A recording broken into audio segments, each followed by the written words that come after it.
Viral అవుతా ఉన్నాయి, మంత్రులు ఆదేశాలు ఇచ్చిన విషయాలు బయటకు వస్తా ఉన్నాయి, కలెక్టర్లకు చెప్పినాం, డిపిఓలకు చెప్పినాం, అడిషనల్ కలెక్టర్లకు చెప్పినాం అని చెప్పి బాటంగా చెప్తా ఉన్నారు. అటువంటిప్పుడు ఇంకా ఈ ప్రాసనం ఎందుకండి? గ్రామ సభ ఎందుకు? క్యాంప్ ఆఫీసులు కట్టుకున్నారు కదా, దాంట్లో కూర్చొని చేసుకోండి. మీ కాంగ్రెస్ కార్యకర్తల కోసమే ఈ రేషన్ ఈ ప్రాసనం అయితే గ్రామ సభలు ఎందుకు? ఆ గ్రామ సభల్లో అల్లాడుతా ఉన్నారు ప్రజలు. ఇబ్బందికరమైన పరిస్థితులను క్రియేట్ చేసి ఈ ప్రభుత్వం ఏమనుకుంటా ఉంది. ఇంకొక విషయం, రేపు స్థానిక సంస్థల ఎన్నికలకు దృష్టిలో పెట్టుకొని, అంటే మీరు మా వైపు ఉంటేనే, మా కార్యకర్తలుగా ఉంటేనే మీకు ఈ లబ్ధి చేకూరుతుంది, అదర్వైజ్ మేము ఇవ్వము. మా ఎమ్మెల్యేలను అడగండి, లేదనుకుంటే మా కార్యకర్తలను అడగండి, అక్కడ మా లీడర్లను అడగండి, వాళ్ళు ఎంబడి ఉన్న వాళ్ళకి ఈ కార్యక్రమాలు అందుతాయని చెప్పకనే చెప్తా ఉన్నారు. అట్టర్ ఫ్లాప్ 10 సంవత్సరాల నుంచి బీఆర్ఎస్ ప్రభుత్వం ఒక్కటంటే ఒక్క రేషన్ కార్డు ఇవ్వలేదు. మిత్రుడు చెప్తా ఉన్నాడు 6,40,000 కార్డులు ఇచ్చినామని చెప్తా ఉన్నాడు. For your kind information, not at all ration cards, అవి ఆహార భద్రతా కార్డ్స్, రేషన్ కార్డ్స్ కాదు మీరు ఇచ్చింది. ఒక్కటంటే ఒక్క రేషన్ కార్డు ఇవ్వలేదు. ఇస్తే ఈ సమస్య ఉండదు. 11 సంవత్సరాలు అయింది. సర్వేలు చేశారు, అన్ని జరిగినాయండి. వాళ్ళు చేసిండ్రు సర్వేలు, వీళ్ళు చేసిండ్రు. ఈ సర్వేలతోటి కాలయాపన చేస్తా ఉన్నారు. సామాన్యులకు ఒరిగిందేం లేదు. ఇప్పటిదాకా రైతు భరోసా గురించి ఈ ప్రభుత్వం ఏం చెప్తా ఉందండి? 100 రోజుల లోపల మేము 6 గ్యారెంటీలు అమలు చేస్తామని చెప్పారు. సంవత్సరం పడుతుందా? రైతు ఎవడు, రైతుకున్న భూమి ఎంత, చేసినటువంటి ఆర్థిక అవకతవకలు, అప్పుల వల్ల ఈ దుస్థితి వచ్చింది. మేము అప్పుడు వాళ్ళు జీవోలు అవి దాసేశారని చెప్పండి. ప్రజల ముందరకు వచ్చి గదే చెప్పండి. ఇవాళ కిరణ్ గారు గొప్ప మనసు చేసుకొని చెప్తా ఉన్నారు కదా, మంత్రులని ముఖ్యమంత్రిని వచ్చి ప్రజల ముందుకు వచ్చి చెంపలేసుకోమని చెప్పండి, క్షమించమని వేడుకోమని చెప్పండి. రైతు బంధు ఇచ్చిండ్రు, ఒక్కసారి ఇచ్చిండ్రు. 3 రైతు బంధులు రైతు భరోసాలు ఎగ్గొట్టిర్రు. అప్పుడు ఇచ్చినవి కూడా 10,000 రూపాయలు, కేవలం 10,000 రూపాయలు ఇచ్చారు. 15,000 రూపాయలు ఇస్తామని చెప్పారు. ఇప్పుడు సన్నాయి నొక్కులు నొక్కుతా ఉన్నారు. 12,000 ఇస్తామని చెప్పి ఎవరికి ఇస్తారో తెలియదు, ఎప్పుడు ఇస్తారో తెలియదు. అది కాలానికి వదిలేసిర్రు.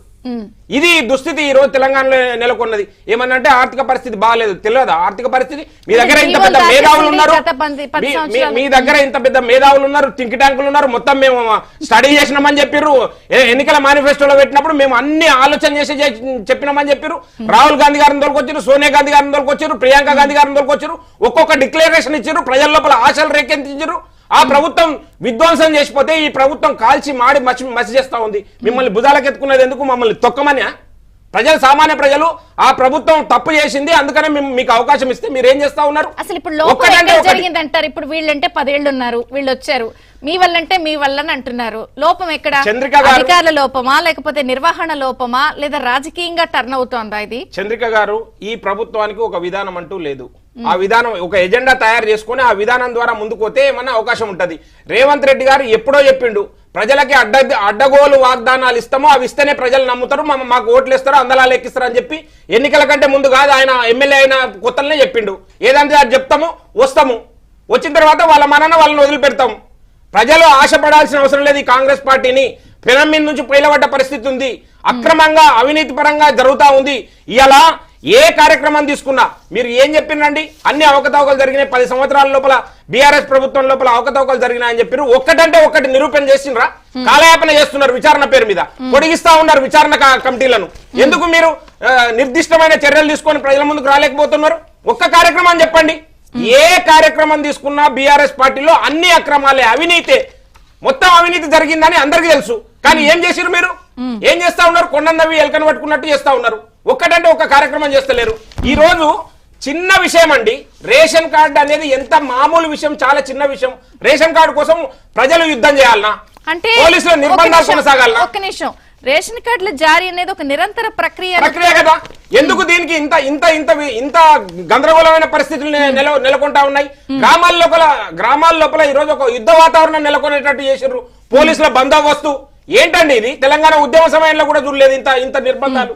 ఎంత దారుణంగా కనిపిస్తా ఉన్నాయంటే, మీరు రేషన్ కార్డు కోసం, ఇందిరమ్మ ఇళ్ల నిర్మాణం కోసం, లేదనుకుంటే రైతు భరోసాల ఎవడు నిజమైన రైతు అని చెప్పి గుర్తించడం కోసం గ్రామ సభ పెట్టినామని చెప్పి ఈ రోజు ఏది కూడా కార్యక్రమాన్ని ముందుకు తీసుకొని పోకుండా మేము తయారు చేస్తాము, మీరేం భయపడకండి, మీరేం భయపడకండి, మేమే తయారు చేస్తామని చెప్తా ఉన్నారు కదా ఎమ్మెల్యేలు. ఎక్కడికక్కడ ఎమ్మెల్యేలు కార్యకర్తలకు ఏం చెప్తా ఉన్నారు? మీరు అవన్నీ ఏం పట్టించుకోవాల్సిన అవసరం లేదు, అధికారులు ఏదన్నా ఉండని అక్కడ ఎవ్వరు కూడా అవి ప్రకటించరు. మేం చెప్పిన తర్వాతనే కలెక్టర్ అయినా ఇంకెవరైనా ఆ లిస్టు ప్రకటిస్తారని చెప్పి ఎమ్మెల్యేలు చెప్తలేరా ప్రజల ముందరకు వచ్చి? మీరు అలా అంటున్నారు, పేపర్ల చేతిలోంచి లాక్కెళ్ళిపోయారు కలెక్టర్. నేను అదే చెప్తా ఉన్నానండి. కాంగ్రెస్ కార్యకర్తల లోపల ఈ రోజు ఆవేశం ఎందుకు వస్తా ఉంది? కాంగ్రెస్ కార్యకర్తల లోపలనే, ప్రజల లోపల కాదు. మీరంటున్న కాంగ్రెస్ కార్యకర్తల లోపలనే ఆవేశం వస్తా ఉంది కదా. దానికి అడ్డంకులు సృష్టిస్తున్నది ఎవరు? సగటు కాంగ్రెస్ కార్యకర్తనే కదా. కనీసం మీరు సగటు కాంగ్రెస్ కార్యకర్త